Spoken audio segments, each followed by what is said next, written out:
There's definitely a lot of first-time players in the USAM, which I think are not as prepared for the tough USGA setup, and luckily I've experienced it. Unfortunately, a little bit more on the wrong end than the right end of it, but I think I'm definitely a better player than I have been going into any of the past US amateurs, and I think just play solid golf, and I should be able to make it to match play, and then kind of go from there.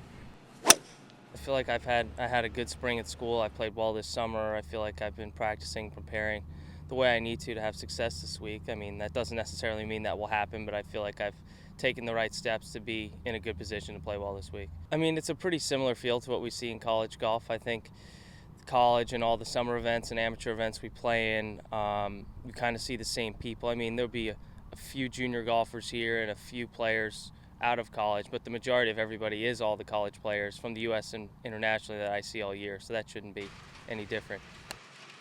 I'm not like nervous going into the tournament at all. I feel confident in what I'm doing, but I mean at the same time when I step up on that first tee, yeah, I'm going to be a little nervous because it matters to me and it's important. So I guess it's kind of how I look at it. You know, I've never seen either golf course. I've seen Riviera on TV, but that's about it. And I've seen it in January, kind of wetter conditions and whatnot. I mean, it's going to be dry and fast, and it's going to be different than what I'm used to seeing. That's for sure. Kind of look at the tournament in two different segments because there's stroke play and then there's match play.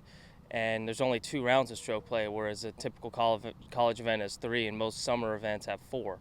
So it's shorter in terms of that. So it's kind of like two shorter tournaments, and then the match play, it's quick just because you're playing a head-to-head. It could be 18 holes or less. So it's a marathon in one sense, but at the same time, you kind of need to bring your best each given day. Luckily at Vanderbilt, we play a great schedule against the best colleges. So playing against a lot of the top players week in, week out, and then kind of continuing that this summer, playing in some top tier events that I feel like I'm prepared to go compete against this. It shouldn't be anything really different for me.